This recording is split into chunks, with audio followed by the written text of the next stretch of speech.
Mano, Oya folota sefukwa ya echi nke onye chiri ya zelu. Onye unu na n'onu ya bụ Chuwa niile traditional momiji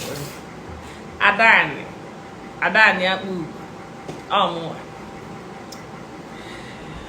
Asị m ka m bekwuo ife banyere Ebuka Obi. Akwụsịrị m ikwu maka Ebuka Obi more than 2-3 weeks tupu arrest Matthias. And ọ bụrụ na m kwuo maka Ebuka Obi for all my life, ama mme arrest because no nwere ike na mama nda ada okwu. Ọ bụrụ maka na isi na Ebuka bụ fake bụ ife eji eme arrest, ọ bụrụ ya a na-eche gị ka ị da ada okwu ka isi na ọ na-ezu ori asịte gị ngwa bezie ka igosi na ọ na-ezu ori. Mana ọ bụrụ na isi na omela oyi ishi ọfụ ụzọ, ama mme ga arrest because n'ezie na ọ ma ngosi na o mere oyi ishi ọfụ ụzọ. 3 weeks before eme Matthias arrest ka m kwụsịrị ikwu maka Ebuka Obi because na ọ na-akpa mmadụ hatred and so much reporting na page. Ọ na-eme mmadụ lose followers. Do you understand? So if you say no because na-eme Matthias adịmekwu okwe, I don't talk anyhow. And ọ maka ayiwa ka eji mee Matthias arrest. Emela Matthias arrest maka yawa. No maka ndị apụtazi na stream anyhow. Asị ka ejide Matthias ka ashọn ndị ọzọ. Ewelu ọkụ. Asị ka ejide Matthias ka ashọn ndị ọzọ ka m bịakwa. Na ife m ebe m na-ekwu okwu maka Ebuka Obi. Malụ na ife m na-ekwu that particular time bụ a particular thing mere ebe ahụ na-abụghị ya. Since mmebe message maka Ebuka Obi so ofu mbọsị ka m dala ada okwu. Ifuru the video mba because na delete me under 30 minutes. I had a quote anyhow. I actually hit the hammer on the nail. We hit it back to back. Okay? Nke ahụ wee the one side. Kedu ife Ebuka Obi na ndị dibịa ji? Ihe a niile bụ religion. Traditional religion. Muslim religion, Christian religion. All of these things that you see is religion. Nke do ye mma. One more emegbu na one mmadụ. Imelu crusade. Ini idrozi bịa tụpụwanụ ndị dibịa okwu. Ewere onye dibịa ga-afụ ndị na-ebe a na ye na-awụ Igbo. Ndị na-ebe ahụ onye maka ndị nọ na other organizations.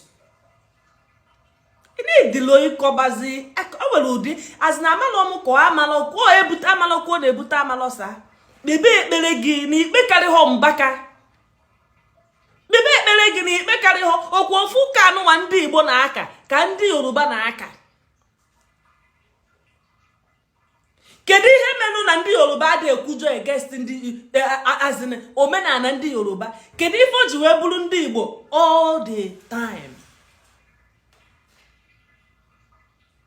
Ewele ife ndị omenala na ndị ụka, let me tell you, ọ bụrụ na ndị Christian kwụsị ije dibịa taa dibịa emechie. Ọ ndị Christians na-abịa dibịa na. Ọ ndị ụka bụ na dibịa n'ọta. Ndị omenala one na-eje omenala. Imewego na omenala, ịmalụgo na ya, imewego na ya. Kaba nke gị. Ebe anụwa nọ ndị ụka na-abịakwute anyị nsogbu adịlọ. Anyị mana man is seeking for one thing or the other. Ewelo excitement whatsoever dị that na oye omenala bịara ụka. Ewelo excitement dị whatsoever na onye Muslim jere ụka ọ na onye ụka ga Muslim. Ndị ụka na-aga Muslim. Christians are also converting to Muslims on daily basis. Go and check news. Oh, it's another religion, my darling. It is another religion. Let me tell you, this world can contain all of us. Mind your religion. For some of us, Nasi, allow them, shut up. You got to fake kuchas na ndị omenala. Ife ebe oyi ụka na-ekwu okwu isi hapụ ndị omenala, allow them na fatala omejigi.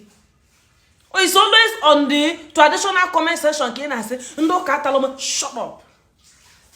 Enwere ife a na-azọ. All of us can coexist. There were 1 billion religion. Why is it always Igbo Christians battling Igbo Ndi Omenala? Why is it always Igbo Christians? Obulu na actually bring back Ebuka Obi saga. And we bring it back single-handedly. And guess what? Thousands and thousands of people will join. Ijele was not arrested because none of Kultur Ebuka Obi. He was arrested. Makanona Adadoku. But what's the need now? There is so much to do with life now. Allow Ndi Omenala to breathe. Jesus is your own God is fine too.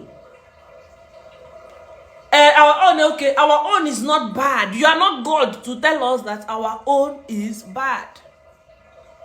And we are not God to tell you that your own is bad.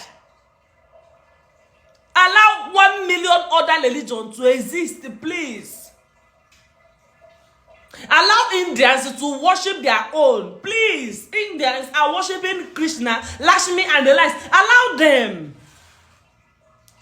The worst thing about religion is one person saying my religion is the best. Shut up. Your religion is not the best. Allow others.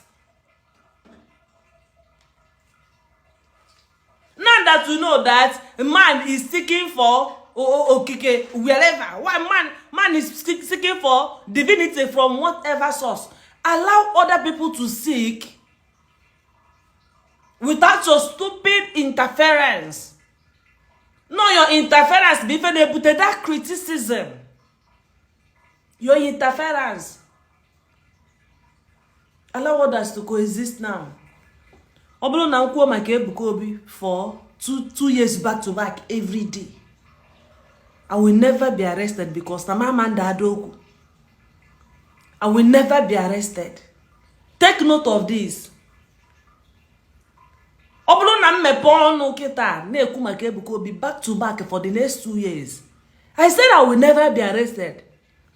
I will continue hitting the hammer on the head. I will not dadoku. I will not start calling him Obumado. I don't have that. I will face it back to back. I cannot be arrested. Because naibem ge eduya weba, evidence of. Let us coexist now.